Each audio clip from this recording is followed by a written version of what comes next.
दोस्तों इस वीडियो को जरूर देख लेना। इस वीडियो से आपको बहुत कुछ सीखने के लिए मिलने वाला है। इस वीडियो में एक ऐसे कंपोनेंट की बात करने वाला हूं जो कि बहुत कम लोगों ने इसके बारे में आपको बताया होगा। हो सकता है आप लोगों को पता भी हो, लेकिन जिनको नहीं पता उनके लिए ये वीडियो बहुत जबरदस्त होने वाली है।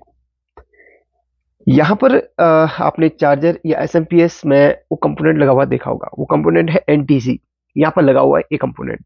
अब यहाँ पर किसी किसी सप्लाई में इसकी जगह पे आपने इस तरीके का कंपोनेंट देखा होगा। अब यहाँ पर एक कंपोनेंट जो है ना, यहाँ पर ये काफी लोग यहाँ पर, चलिए कमेंट करके बताइए इस कंपोनेंट को क्या कहते हैं। इस वाले कंपोनेंट को क्या कहते हैं? ये एलईडी बल्ब के ड्राइवर पे भी होता है ये कंपोनेंट। मैंने बहुत बार बताया है, जिन्हें नहीं पता वो लोग शायद इसको ट्रांसफॉर्मर समझ सकते हैं। आई होप कि आपने कमेंट कर लिया होगा। तो ये ट्रांसफॉर्मर नहीं होता, इंडक्टर कॉइल होता है। ट्रांसफॉर्मर का काम हमारा इलेक्ट्रिसिटी जो वोल्टेज होती है, या तो उसको स्टेप अप करता है या तो स्टेप डाउन करता है। यानी कि ट्रांसफॉर्मर के प्राइमरी और सेकेंडरी सेक्शन में इलेक्ट्रोमैग्नेटिक फील्ड के द्वारा इलेक्ट्रिसिटी, जो हमारी वोल्टेज होती है, वो ट्रांसफर होती है। लेकिन हमारा जो ये कॉइल होता है, इसका काम फिल्टर करने का होता है। और कॉइल भी बहुत टाइप की होती है, लेकिन ये जो कॉइल है यहाँ पर फिल्टर के लिए लगी हुई है।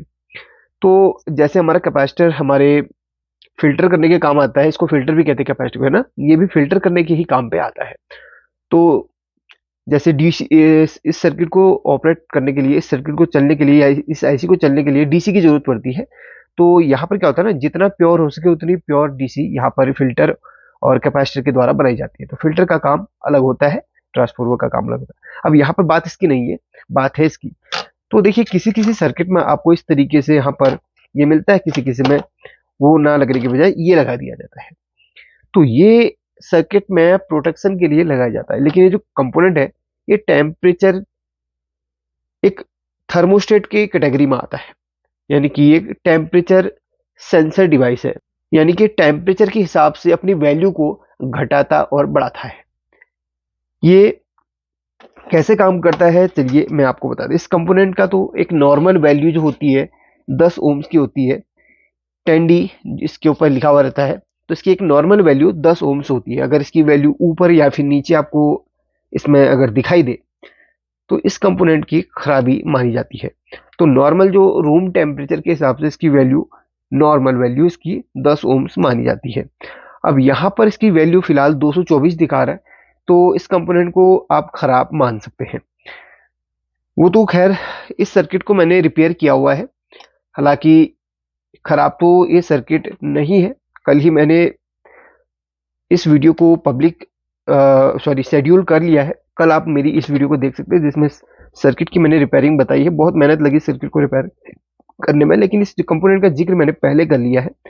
तो हालांकि इसकी जो वैल्यू है ये बहुत ज़्यादा आ रही है, लेकिन जो एक नॉर्मल एनटीसी होता है उसकी वैल्यू 10 ओम्स आनी चाहिए। अब यहाँ पर देखिए किस तरीके से काम करता है। सर्किट में अगर यहाँ पर कहीं पर भी शॉर्टिंग हो, तो फ्यूज के साथ साथ ये भी बहुत बार उड़ जाता है। लेकिन यहाँ पर इसकी नॉर्मल वैल्यू 10 ओम्स आनी चाहिए, लेकिन नहीं आ रही है, वो इसमें दिक्कत है। चलिए एक बार मैं इसको दिखाता हूँ। देखिए अभी फिलहाल इसकी नॉर्मल वैल्यू 223 दिखा रहा है। तो जैसे मैं इसको, अच्छा इसका फुल फॉर्म नहीं बताया मैंने, एनटीसी नेगेटिव टेम्परेचर कोएफिशिएंट। अब इसका काम क्या होता है, सर्किट में टेम्परेचर के हिसाब से अपनी वैल्यू को घटाना बढ़ाना। अब देखिए मैं इसमें जैसे हीट करता हूं तो इसकी वैल्यू घटने लगेगी। देखिए घटने लगेगी।